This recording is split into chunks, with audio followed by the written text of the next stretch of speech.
नमस्कार मित्रांनो, वेब मराठी या यूट्यूब चॅनलवर तुमचे सर्वांचे मनापासून स्वागत आहे। संपूर्ण महाराष्ट्रासाठी आत्ताच्या क्षणाच्या सर्वात मोठ्या आणि महत्त्वाच्या 10 ठळक बातम्या। राज्य सरकारचे 7 धडाकेबाज निर्णय 1 जानेवारी 2025 पासून लागू। त्यानंतर लाडक्या बहिणींना नवीन वर्षाचं गिफ्ट, अखेर झाला मोठा निर्णय। काही मिनिटांपूर्वीच्या या बातम्या आलेल्या आहेत।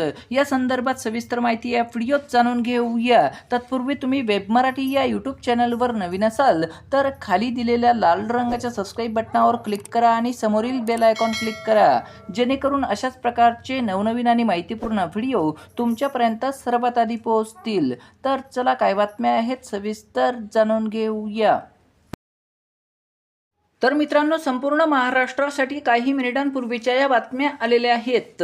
राज्य सरकारने अत्यंत महत्त्वाचे आणि मोठे निर्णय जाहीर केले आहेत आणि हे सर्व निर्णय 1 जानेवारी 2025 पासून संपूर्ण राज्यामध्ये लागू होणार आहेत।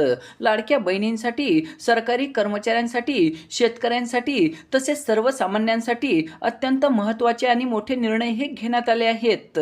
सविस्तर बातम्या व्हिडिओत जाणून घेऊया। तत्पूर्वी तुम्हाला हा व्हिडिओ आवडला आणि माहितीपूर्ण वाटला तर निश्चितच या व्हिडिओला लाईक करा, कारण तुमचे लाईक्स अशाच प्रकारचे नवनवीन आणि माहितीपूर्ण व्हिडिओ बनवण्यास आम्हाला प्रोत्साहन देतात। तर बघा, व्हिडिओच्या सुरुवातीलाच लाडक्या बहिणींची चिंता वाढवणारी बातमी। महाराष्ट्र कर्जामध्ये डुबलेला आहे, त्यामुळे भविष्यात महाराष्ट्राची अर्थव्यवस्था सांभाळण्याचं आव्हान अजितदादा कसं पेलणार याबाबत प्रश्नचिन्ह आहे, असं वक्तव्य राऊतांनी केले। महापालिका आणि जिल्हा परिषदेच्या निवडणुकीपर्यंत लाडकी बहीण योजनेचा प्रयोग ते नक्की करतील, त्यानंतर ही योजना बंद पाडतील, असा दावा राऊतांनी केला। या योजनेचा डोलारा सांभाळणे जिकिरीचे काम असल्याचा दावा त्यांनी केला। महापालिका आणि जिल्हा परिषद निवडणुका संपल्या की ही योजना बंद करण्यात येणार असल्याचा दावाही त्यांनी केला आहे, त्यामुळे लाडक्या बहिणींची चिंता वाढली आहे। त्यानंतर लाडक्या बहिणींसाठी आनंदाची बातमी, सर्वात मोठी खुशखबर। काही महिलांना लाडकी बहीण या योजनेचा फॉर्म भरण्यास उशीर झाला होता, तर काही महिलांनी हा फॉर्म भरलाच नव्हता। या सर्व महिला ही फॉर्म भरण्याची प्रोसेस केव्हा सुरू होणार याची वाट पाहत होते। आता याबाबत मोठी अपडेट समोर आली आहे। दिवाळी आणि निवडणुकीच्या पार्श्वभूमीवर लाडक्या बहिणींना 2 महिन्यांचा हप्ता एकत्रितरित्या देण्यात आला होता। आता डिसेंबर महिन्याचा हप्ताही अकाउंटमध्ये आला आहे। मात्र अजूनही काही महिला आहेत ज्यांना या योजनेचा लाभ घेता येत नाहीये। अशा महिलांसाठी फॉर्म भरण्याची प्रोसेस पुन्हा सुरू केली जाऊ शकते। आगामी बजेटमध्ये महिलांना दरमहा 2100 रुपये देण्याची घोषणा केली जाऊ शकते।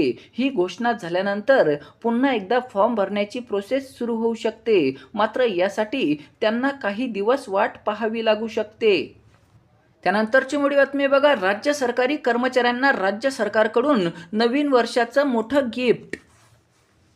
नवीन वर्षात फडणवीस सरकार सरकारी कर्मचाऱ्यांचा महागाई भत्ता 53% करण्याचा निर्णय घेणार आहे। खरं तर ऑक्टोबर 2024 मध्ये केंद्रातील मोदी सरकारने केंद्रीय सरकारी कर्मचाऱ्यांचा महागाई भत्ता 50% 53% करण्याचा निर्णय घेतला। या निर्णयानंतर राज्य कर्मचाऱ्यांचा महागाई भत्ता देखील 53% होणे अपेक्षित होते, पण विधानसभा निवडणुकीच्या आचारसंहितेमुळे आणि निकाल लागल्यानंतर सत्ता स्थापित करण्यासाठी सुरू झालेल्या गोंधळामुळे राज्य कर्मचाऱ्यांचा महागाई भत्ता वाढवण्याबाबतचा प्रस्ताव मागे पडला होता, परंतु आता नवीन वर्षामध्ये पहिल्याच महिन्यामध्ये हा निर्णय घेण्यात येणार आहे।